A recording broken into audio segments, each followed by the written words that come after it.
leaves poison the cat. That was a lot of work to inspect this rather uninteresting ladder. Oh, okay, so there's nothing there. Right. Am I missing anything?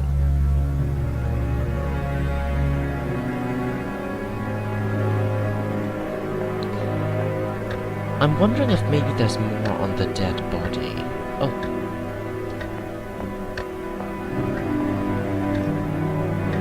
Those are a lot of gargoyles. Leupold, Brunhilde, Arthur, Maya, Lena, Ismildor, Ether, and Yosef. In that order. Yeah, but who keeps those in their house? That's...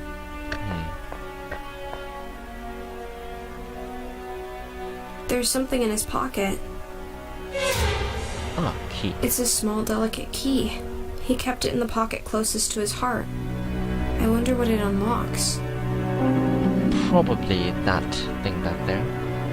The body is still warm.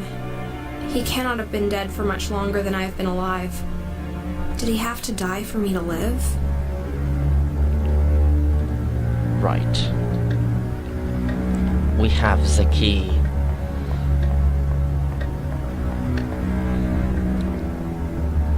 I have a bad feeling about this, to say the least.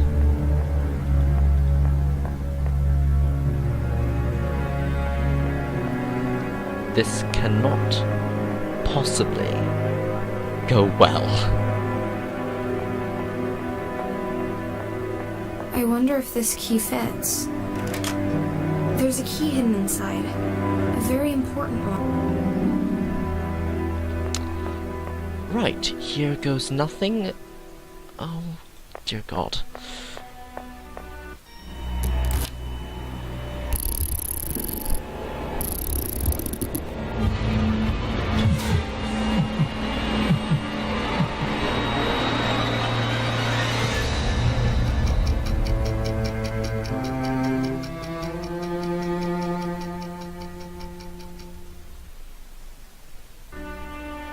Clara, it really is you.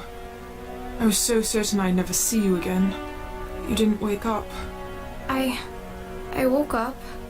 I've been wandering lost ever since, trying to find out what's going on. How are you feeling? Do you remember me? I have no memories of you, or of myself. But I found some notes lying around.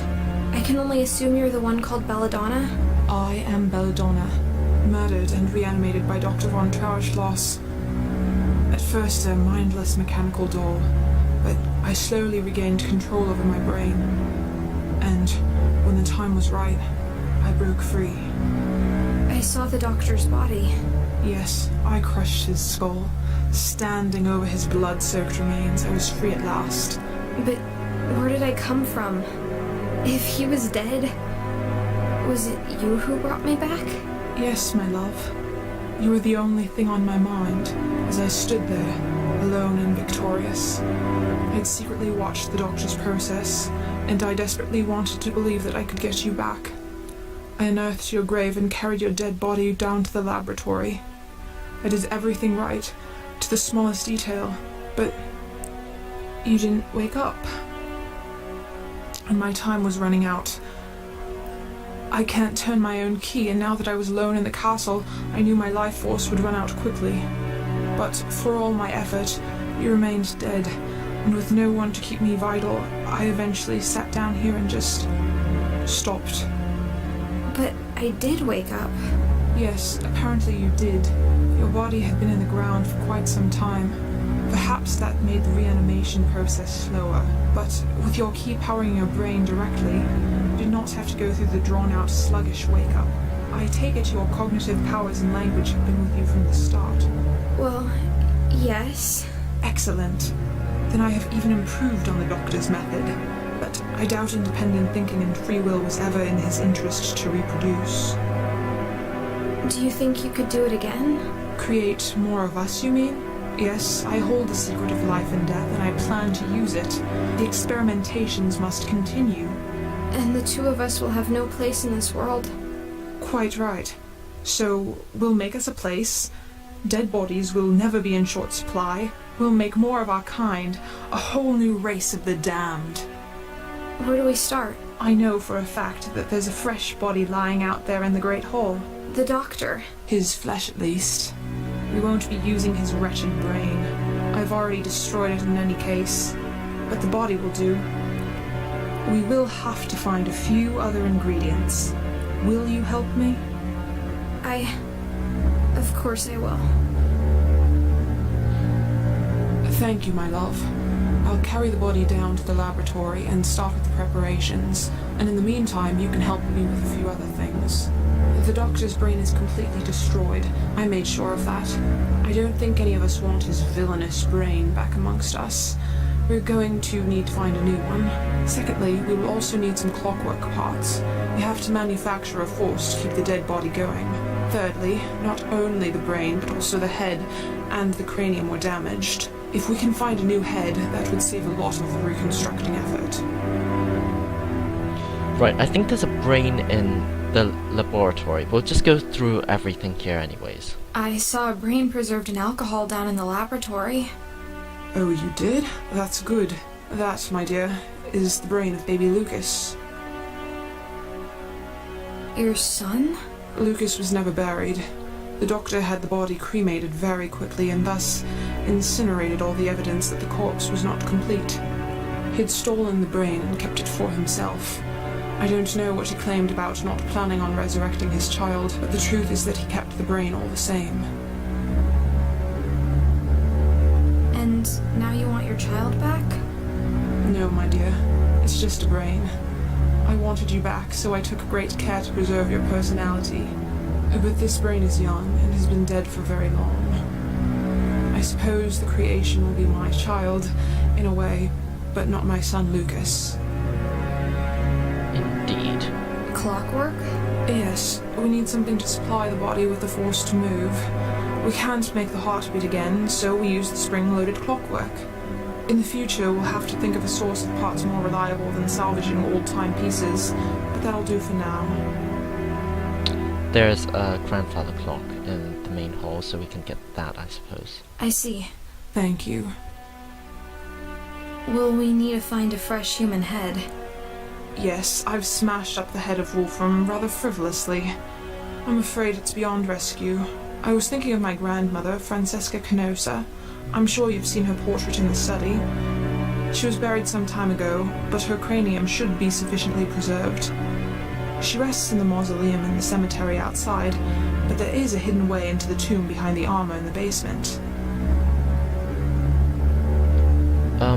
Isn't there, like, a head already in the laboratory as well? Your grandmother. Will it not cause problems to attach a woman's head to a man's body? No, I don't see how it would make any difference in this new race of ours. We do not even reproduce sexually, so not even that significance is relevant. I'll go take a look behind the suit of armor. Thank you. Okay. Some things have been puzzling me. Did I used to have hair? You had beautiful hair. Unfortunately, I had to shave it all off in order to operate on your head and open your cranium. Yet, you're not bald. I was revivified directly after my death, when my body was still fresh. You, my dear, had been in the ground for quite some time. I had to reconstruct large parts of your decomposed corpse. And that explains the metal construction holding together my skull. I have my fair share of screws and bolts myself, but they are carefully hidden. I opted to sacrifice your pretty hair so that I could work more on preserving your brain. Something the good doctor did not do for me. Will it grow back? I don't rightly know. Maybe. We'll have to wait and see. I want to ask something else. I'm here for you. What is this I'm wearing? I'm so sorry about that. I covered you in scraps and bandages I found in the laboratory. I had to cut open and discard most of what you were buried in order to stitch you up. I want you to know that my plan was to be right next to you when you woke up, to help you understand and to find a proper dress. I'm so sorry it didn't come to pass like that. Right, let's tell her about the cat. On my way in here, I killed a cat. It was in my way and it felt so natural to just dispose of it. It worries me a bit. How so? I may have a functional brain, but what about a soul? Shouldn't there be something in me stopping me from hurting others? Or at least making me feel bad about it? You're right. It did come very natural for me to murder my husband. But I'm not too worried about this. I have no desire to commit unnecessary killings, and I do have control over my actions.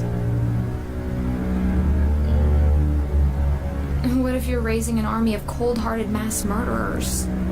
They won't be mass murderers any more than you and I. And besides, why should we prioritize the lives of the living above the lives of the dead?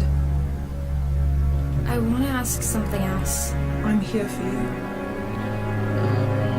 Final question then.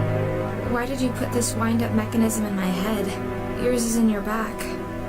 Yes, the damned doctor had placed my wind-up mechanism in my back. It goes straight into my chest and heart, giving me a strong central of power.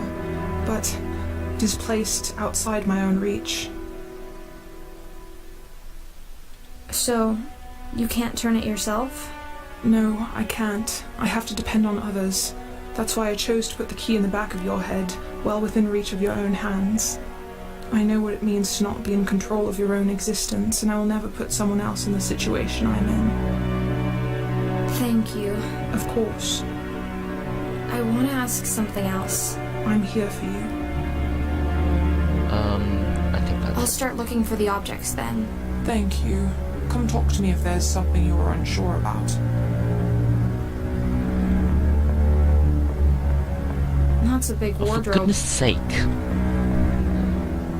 Right, let us go and get the clockwork.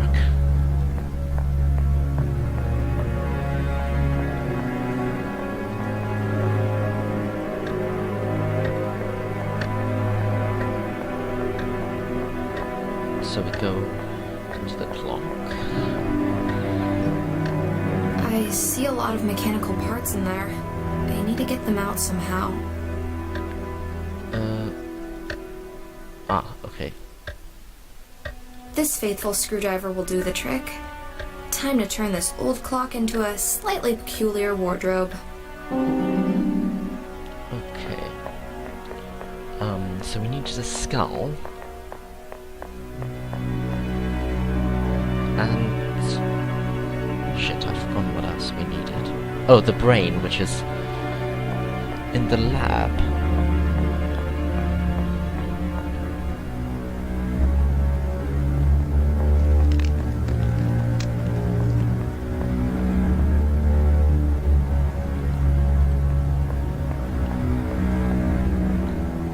Okay, so I think we'll go get... I'm going to try to get the skull from the lab first.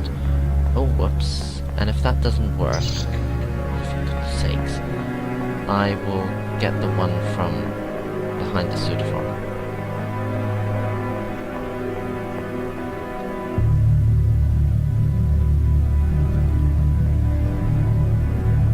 A human skull or a paper. Okay, so we can't use that one. The body of a deranged murderer, the decomposed head of an old lady, the brain of a small child. How could this possibly go wrong? Oh. Okay. So we do need to get that skull, right. Belladonna was right. There is a secret switch behind Roland the Poet.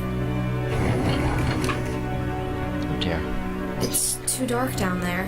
I won't see my hands in front of me unless I light the crypt up first. Can we put the lantern with the rope? I'll just tie this rope to the lantern. Yes, I can lower the lantern into the hole. This is not going to end well. Amazing. I must be directly underneath the mausoleum and the cemetery. Oh, okay, we can get back out. Good. I can't believe it. It's another letter. How did it end up down here?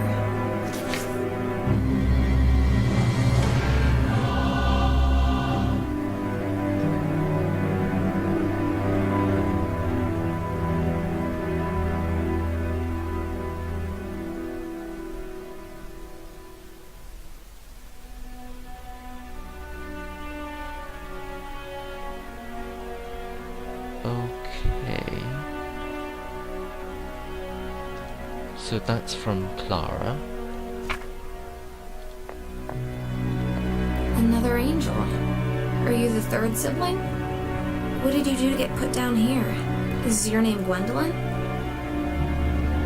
Is that a reference to... Oh bugger, I've suddenly forgotten what it's called. The Importance of Being Earnest, that's the one. I don't know. Here's Francisca's coffin, but the lid is much too heavy for me to lift. Maybe I could break it open, but I'll need some sort of big hammer or mace for that. Is the candlestick big enough? The things one does for love. Oh my god. You look very peaceful, but I do so need your head. How shall I remove it? With some surgical tool from the laboratory, perhaps? We do have a pencil. Now to carefully remove the head. It's remarkably well preserved. Oh, hooray.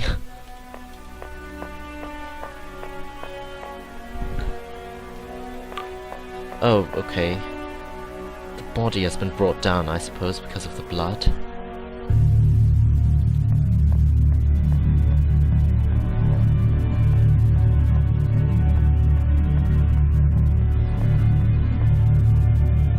Dear. I'll let Belladonna handle that. Welcome to the Lab of Horrors. Right, we have everything. I have Francisca's head. Well done. Just give it to me and I will attach it to the neck. I found something else in the crypt. Another note. One I'd written myself when I was alive. I think we need to talk. What is the matter, dear? What an answer! Ellipsis! It's just... forget it. It doesn't matter. Let's focus on what we're doing here. Yes, let's get this creation moving. I took some parts from the old clock. Well done. Let me put them into the creation. Of course, we're just calling it the creation. I have the brain. Well done. Please give it to me. I'll get going. Oh, do we have to give each bit? Thank you, dear. Thank you, dear. Thank you, dear. The creation is complete. All we need to do now is force life into these dead limbs. That big switch on the wall initiates the procedure. Will you have the honor, my dear? Gladly. Now everyone, watch as all shit goes down. Don't you worry, little pile of flesh and bones. We'll soon have you up and walking again. The time has come. I've wanted to pull this thing since the first time I saw it.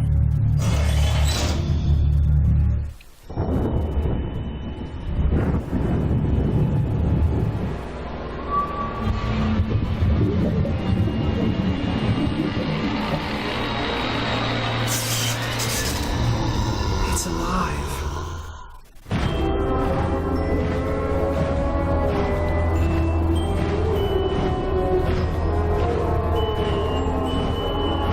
And that is the end of Belladonna, apparently. So we've just raised a massive army of undead, and we're going to fuck up the world or some shit? I don't know. So that was quite a nice, short little puzzle game. Not really very puzzly. The puzzles aren't very hard, but I suppose if you like story, then it's good. As I said earlier on, if you want to get a bit more of the backstory, you can pause the video when the notes come up, because I did not read all of them beyond the third one out loud. So thank you very much for watching. Hit like and subscribe if you enjoyed the video, and I'll see you next time on the Shamrock Tram on some other game. Goodbye.